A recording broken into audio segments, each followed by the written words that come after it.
Salut tout le monde! Petite info avant de rentrer dans le vif du sujet. Le live YouTube de la semaine sera désormais le vendredi à partir de 21 h. La décision a été prise à partir d'un sondage que j'avais posté sur la partie communauté de la chaîne YouTube. Donc on va tester et on va voir ce qui se passe. Il y aura sans doute d'autres lives dans la semaine, sauf que ce sera sur ma chaîne Twitch. Donc si vous souhaitez me rejoindre sur Twitch ou sur d'autres réseaux, n'hésitez pas à consulter le lien All My Links dans la description. Et aujourd'hui, de quoi va-t-on parler, chers camarades? Eh bien, nous allons reparler de grossophobie. Et oui, mais sous un angle assez particulier, qui est celui du plus gros pipeau qu'on essaye de faire avaler aux personnes grosses depuis des années. Quel est ce gros pipeau? Vous allez me demander. C'est l'argument santé. Et je vais quand même vous expliquer un petit peu avant d'où je viens par rapport à tout ça. Comme ça, si vous ne me connaissez pas, vous allez pouvoir comprendre. J'ai 38 ans. J'ai commencé à grossir aux alentours de 12-13 ans. Et actuellement, je suis à peu près 131 kg pour 1m65. Est-ce que c'est un poids idéal? Non. Est-ce que les gens ont le droit de commenter là-dessus pour autant? Comme s'ils étaient mes médecins? Ben non plus. Je vis très bien comme ça. Bien sûr qu'il y a des choses que je pourrais améliorer. Mais je ne mérite pas pour autant toutes les choses que j'ai pu vivre au fil des années. Parce que des choses, j'en ai vu, j'en ai entendu, j'en ai lu, et donc j'ai une grande expérience de la grossophobie. Et c'est exactement pour ça que je peux vous dire aujourd'hui de manière tout à fait sincère que je suis persuadée que l'argument santé, c'est effectivement le plus gros pipeau qu'on essaye de nous sortir depuis des années. Et pourquoi c'est un gros pipeau ? Et pourquoi j'en suis arrivé à cette conclusion? Tout simplement parce que je me suis rendu compte que finalement, l'argument santé, quelle que soit la forme qu'il va prendre, c'est le truc que les grossophobes vont utiliser pour avoir l'air moins méchant. Parce qu'en théorie, quand tu t'inquiètes pour la santé de quelqu'un, c'est que t'es gentil. C'est que tu t'inquiètes vraiment. Alors, dans n'importe quelle circonstance, je veux bien. Je veux dire, si par exemple, je vais me coucher et que cette nuit, je me réveille en hurlant, ma mère va s'inquiéter pour ma santé. Elle va venir voir ce qui se passe. Logique. Par contre, que des gens random sur internet, ou au boulot, ou dans la rue, s'inquiètent de mon poids alors que je leur ai rien demandé, alors que je les connais pas, alors que je suis juste là en train de vivre ma vie, je pense qu'au bout d'un moment, on peut comprendre que ça fasse réfléchir. Et justement, on peut comprendre aussi que j'en arrive à cette conclusion. D'autant que, quand tu regardes bien, c'est d'autant plus énervant que plus on avance, plus on a des études, des articles et même tout simplement des témoignages qui prouvent par A plus B, qui prouvent noir sur blanc, et vous trouverez d'autres expressions pour les comparaisons si vous voulez, mais qui prouvent donc que le problème de santé majeur, c'est pas juste être gros. Gros, c'est souvent un truc annexe, un symptôme, un truc collatéral. C'est pas juste, vas-y, t'es gros, t'es malade. C'est pas comme ça que ça marche. Et le problème, c'est qu'il y a des gens qui ont décidé qu'apparemment, être mince, c'est le témoignage ultime de bonne santé. Alors que, rien qu'à l'instant où je vous parle, en 5 minutes, je peux par exemple aller sur YouTube et vous trouvez des tas de chaînes avec des créateurs et des créatrices qui souffrent de maladies chroniques, qui souffrent de handicap et qui pourtant, à côté de moi, ressemblent à des gravures de mode. Excusez-moi, mais quand je vois la situation de tout un tas de personnes, j'ai pas à me plaindre. Je vais pas les plaindre non plus parce que bon, c'est pas des gens qui ont besoin d'être victimisés, etc. Et c'est des personnes qui savent très bien décrire leur situation toute seule. Et d'ailleurs, je me sers souvent des chaînes de personnes qui sont dans ces situations-là pour m'éduquer et pour mieux comprendre comment peuvent fonctionner les maladies chroniques, les handicaps, ce genre de choses. Mais justement, ce que je constate aussi, c'est que ces gens sont la preuve vivante que l'apparence ne fait pas tout. Alors bien sûr, on peut aussi se faire d'autres réflexions. Et une des réflexions que je me suis faite justement cette semaine en commençant à préparer cette vidéo, c'est lié au fait que finalement la grossophobie, c'est une oppression certes, mais on peut finalement la couper en deux. Parce que d'un côté vous avez l'oppression, donc la discrimination, les insultes, etc. etc. Et d'un autre côté, vous avez les gens qui ont vraiment peur de devenir gros, mais c'est parce qu'en fait ils savent comment les personnes grosses sont traitées. Et donc forcément, ça peut devenir limite chronique chez ces gens-là, et du coup c'est pas étonnant que l'argument santé ressorte encore plus.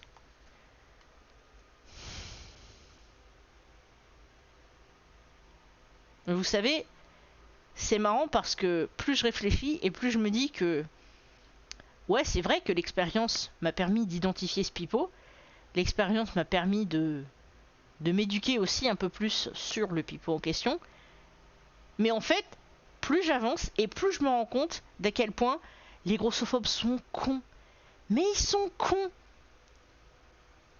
En fait, je mets la connerie des grossophobes au même niveau que la connerie des antivax ou des trucs comme ça.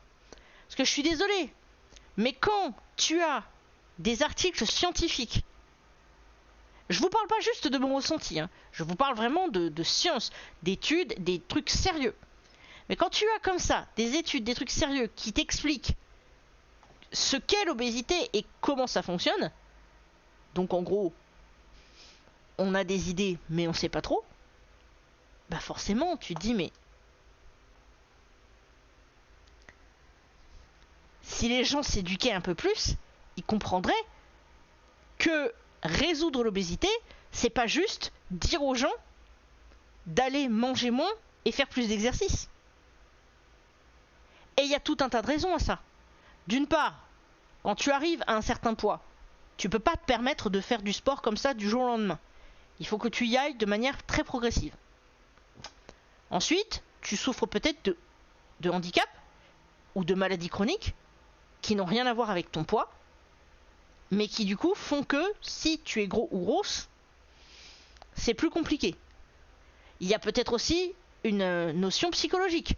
Je me rappelle notamment, dans mon expérience personnelle, que mon médecin traitant, quand j'étais plus jeune, m'avait dit « Vous, de toute façon, madame, vous commencerez à perdre du poids, en gros, quand vous serez d'humeur. » Et je pense que c'était, pour mon cas personnel, le truc le plus juste qu'on ait pu me dire vis-à-vis de mon poids. Et ça s'est répété au fil des années, et je m'en suis rendu compte, et c'est vrai, pour mon cas personnel, pour ma situation, si je suis en période dépressive, si ça va pas très bien, etc., la perte de poids, je peux rêver. Par contre, si je me sens bien, si je suis bien entourée, si je suis motivée, si je suis encouragée, etc., pas de problème, ça peut partir tout seul. On pourra constater que je ne vais pas forcément si bien que ça, au vu de ma forme actuelle. Mais en fait, c'est pas que ça. Ce qu'il faudrait que les gens se mettent en tête, de base, de toute façon, c'est que c'est pas parce qu'une personne est grosse qu'elle est en mauvaise santé. Et qu'il faut arrêter d'utiliser l'argument santé comme si on était trop con pour s'en rendre compte que les gens n'en ont rien à cirer. On sait très bien que vous, je parle des grossophobes évidemment, hein, vous voulez pas de nous dans les rues, vous voulez pas de nous dans les magasins, vous voulez même pas de nous dans vos vies amoureuses. Tout ça pourquoi ? Tout ça parce que vous êtes persuadés qu'en se prenant en main, on peut réussir à faire tout un tas de choses. Alors excusez-moi de vous dire ça, mais en se prenant en main, on arrive aussi à être moins con. Sauf qu'apparemment, pour beaucoup de gens, on n'est pas encore arrivé, il y a encore du taf. Hein. Donc rappelez-vous, ce n'est pas parce qu'une personne utilise l'argument de l'inquiétude pour la santé que c'est un argument légitime. Parce que très souvent, on utilise cette critique pour essayer de faire passer la grossophobie en douce, et on oublie que, en fait, les gens sont des gens, et on devrait pouvoir profiter et kiffer notre vie. On devrait pouvoir avancer, on devrait pouvoir s'habiller, on devrait pouvoir rêver, rigoler, danser, sans se faire alpaguer toutes les 3 secondes, parce que oulala, on correspond pas à ce que les gens voient dans les personnes grosses habituellement. Je pourrais vous mettre des tas de liens, des Instagram, des comptes Twitter, avec des personnes que je trouve magnifiques et qui sont grosses. Est-ce que ces personnes sont magnifiques parce qu'elles sont grosses? Non. Est-ce qu'elles sont magnifiques tout court? Ben oui. C'est comme ça. Peut-être que vous n'aurez pas cet avis, c'est votre droit, mais vous n'avez pas le droit pour autant d'aller juger les gens sur leur santé au prétexte que ces personnes sont grosses. Vous ne savez pas ce qui se cache derrière une photo, derrière un profil ou derrière un physique que vous pouvez croiser dans la rue. Si ça se trouve, vous allez croiser une personne grosse accompagnée d'une personne plus fine, et c'est la personne la plus fine qui souffre des maladies chroniques, de handicap ou autre. Donc en fait, faut arrêter de croire que vos réflexions à la noix sont une vérité universelle. Je ne le pense pas pour ce que je dis moi. Je sais très bien que j'ai pas la science infuse. Je sais très bien que tout le monde n'a pas à être automatiquement d'accord avec ce que je dis. Mais je sais une chose. J'ai de la valeur. Oui, je suis grosse. Mais oui, je le revendique. C'est notamment pour ça que je participe à des hashtags du style plus de 70 kilos et sereine et tout ce qui s'ensuit. Alors, certains pourraient débattre du fait que je sois sereine ou pas. Mais en fait, je suis sereine surtout avec le fait que j'ai de la valeur et que ce qui constitue ma valeur, c'est pas au niveau de mon poids. C'est pas ça qui va m'en accorder ou m'en enlever. J'ai des capacités, je peux me faire des amis, je peux bosser, je peux bouger. Donc je vois pas pourquoi je devrais croire à ces gens, en ces gens d'ailleurs. Oui, je parle français. Hein.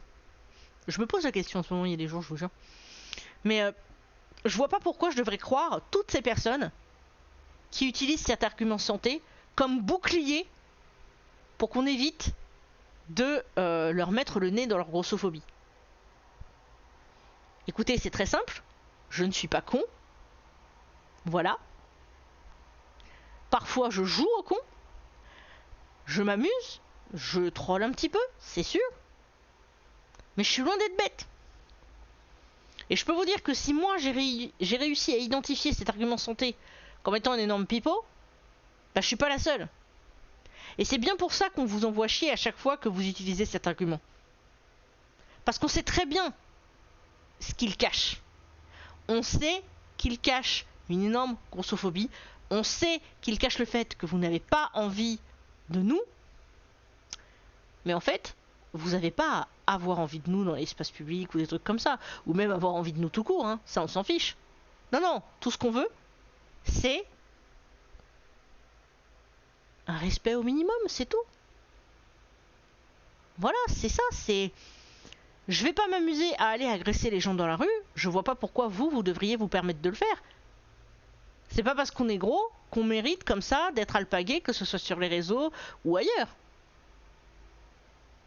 Et en plus, ce qui est très drôle, c'est que dans ce genre de situation, les gens qui viennent nous apostropher, quelle que soit la méthode, pour nous faire des reproches par rapport à notre santé, etc.